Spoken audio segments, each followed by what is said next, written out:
السلام علیکم پیارے دوستو، آج ہم آپ کو ایک ایسی لڑکی کا واقعہ سنانے والے ہیں جو مسلمان تو نہیں تھی، لیکن وہ اپنے کام بسم اللہ پڑھ کر کیا کرتی تھی، اور پھر بسم اللہ کی برکت سے اس کی جان بچ گئی۔ پورا واقعہ سن کر آپ کا بھی دل خوش ہو جائے گا۔ آپ اس ویڈیو کو لائک ضرور کریں اور اس ویڈیو کو آخر تک ضرور دیکھیں۔ دوستو، یہ واقعہ کچھ اس طرح سے پیش آیا کہ پہلے کے وقت میں ایران میں ایک غیر مسلم لڑکی رہتی تھی۔ اس وقت تک وہ لڑکی مسلمان نہیں ہوئی تھی۔ اس وقت ایران میں ایک بادشاہ حکومت کرتا تھا۔ اس بادشاہ کا جو وزیر تھا وہ اس لڑکی کا باپ تھا، لیکن وہ بہت ظالم آدمی تھا۔ اب اس لڑکی کا دل کچھ اس طرح سے بدلا کہ ایک بار ایک بزرگ محفل میں بیان کر رہے تھے۔ اس بیان میں وہ بسم اللہ شریف کے فضائل اور برکات بتا رہے تھے۔ جو بھی اہم کام شروع کرو وہ بسم اللہ پڑھ کر شروع کرو۔ اگر وہ کام بسم اللہ سے شروع نہیں ہوتا تو وہ ادھورا اور نامکمل رہ جاتا ہے۔ اور ساتھ ہی ساتھ انہوں نے یہ بھی کہا کہ ہر نیک اور جائز کام بسم اللہ پڑھ کر شروع کرنا چاہیے۔ وہ بزرگ بیان کر رہے تھے کہ ایک شخص نے بسم اللہ الرحمن الرحیم کو بہت ہی اچھے طریقے سے، دل کی گہرائی سے، سچی نیت سے اور خوبی کے ساتھ پڑھا تو اس کی بخشش ہو گئی۔ بس یہ سننے کی دیر تھی کہ اس لڑکی کے دل میں ایمان جاگ اٹھا۔ بس اب اللہ پاک کی کرم نوازی ہو چکی تھی اور وہ اسلام کی محبت میں ڈوبتی چلی جا رہی تھی۔ جب وہ لڑکی ان نیک بزرگ کی بات سن کر گھر واپس آئی تو اس لڑکی نے چلتے پھرتے، اٹھتے بیٹھتے، سوتے جاگتے ہر وقت بسم اللہ پڑھنے کا ذکر جاری کر دیا۔ اس کا جو باپ تھا اسے اسلام سے نفرت تھی۔ اس نے جب دیکھا کہ اس کی بیٹی یہ پڑھ رہی ہے، بسم اللہ شریف کا ورد کر رہی ہے، تو اس کو گستاخی لگا، کیونکہ وہ لڑکی ہر وقت ہر اچھے کام سے پہلے بسم اللہ پڑھتی جاتی اور بہت خوش ہوتی، اور یہ بھی کہتی تھی کہ اس کلمے سے میرے دل میں ایمان جاگ رہا ہے اور مجھے ایسا لگ رہا ہے کہ میرا ہر کام بن جاتا ہے۔ جب یہ بات باپ نے سنی تو بہت ناراض ہوا۔ اس نے سوچ لیا کہ اب میں اس کو کہیں باہر نہیں جانے دوں گا، اب یہ مار پیٹ سے ہی صحیح ہوگی۔ یہ ظالم آدمی اپنی بیٹی کو بہت مارتا اور اسے کمرے میں بند کر دیتا تھا، اس کو بھوکا بھی رکھتا تھا، لیکن وہ بسم اللہ الرحمن الرحیم پڑھتی جاتی۔ اس لڑکی کے پاس بہت سارے کبوتر تھے۔ اس کا باپ بادشاہ کا وزیر تھا، تو اس کی محفل میں وہ لڑکی بھی رہتی تھی۔ وہ جب بھی کمرے میں ہوتی تو ان کبوتروں کو بسم اللہ الرحمن الرحیم سکھاتی تھی۔ وہ سارے کبوتر اس کے اچھے دوست تھے اور اس کی کھڑکی کے پاس تھے۔ ان کبوتروں کا گھونسلہ تھا۔ باپ نے جب بند کر کے بھی آزما لیا تو اب سوچنے لگا کہ میں اپنی بیٹی کو مار ڈالوں گا، یہ سدھرنے والی نہیں ہے۔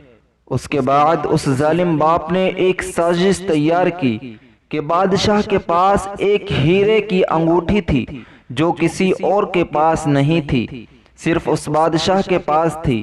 بادشاہ اس انگوٹھی کو بہت سنبھال کر رکھتا تھا۔ کبھی زیادہ وہ انگوٹھی بادشاہ کو حدید تھی۔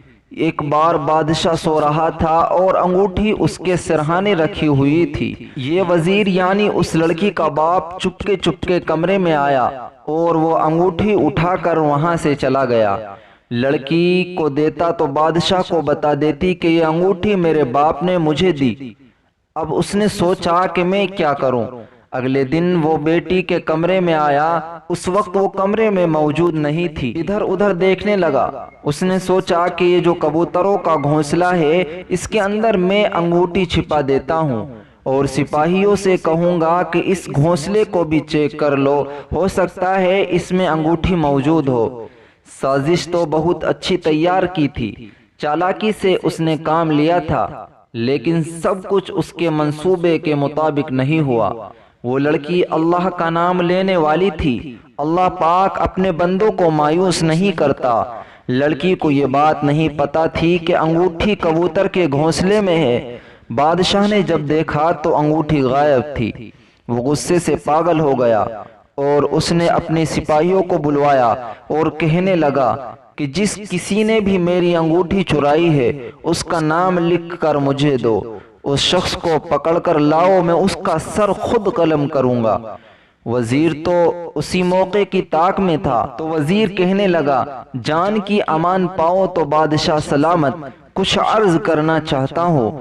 آپ باہر کے لوگوں کو کیوں دیکھ رہے ہیں؟ آپ کو سب سے پہلے اس محل سے تلاشی شروع کرنی چاہیے۔ تو بادشاہ کہنے لگا کیا تمہیں کسی پر شک ہے؟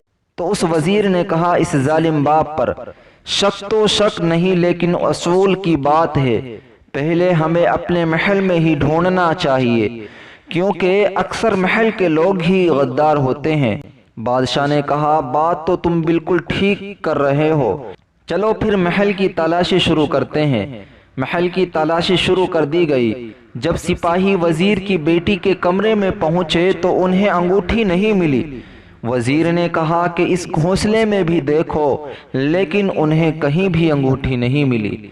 سب سپاہی تو سوچ بھی نہیں سکتے تھے کہ ایک باپ اپنی بیٹی کا اتنا بڑا دشمن کیسے ہو سکتا ہے کہ بادشاہ کے ذریعے اس کو قتل کروانا چاہتا ہے۔ سپاہیوں نے گھونسلے میں بھی تلاشی لی تو انگوٹھی موجود نہیں تھی۔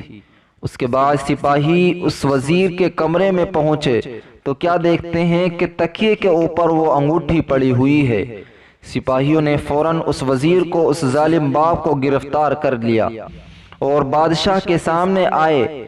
بادشاہ نے کہا تو چور ہے، تو اتنے دن تک ہوتے ہوئے غداری کر رہا ہے، اب میں تجھے معاف نہیں کروں گا۔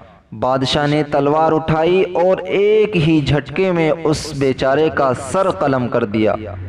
تمام درباری دیکھ رہے تھے، یہاں تک کہ وہ لڑکی بھی دیکھ رہی تھی۔ یہ منظر دیکھ کر وہ لڑکی بھی رونے لگی۔ اس کو تو پتہ ہی نہیں تھا کہ اس کا باپ اس کا کتنا بڑا دشمن تھا۔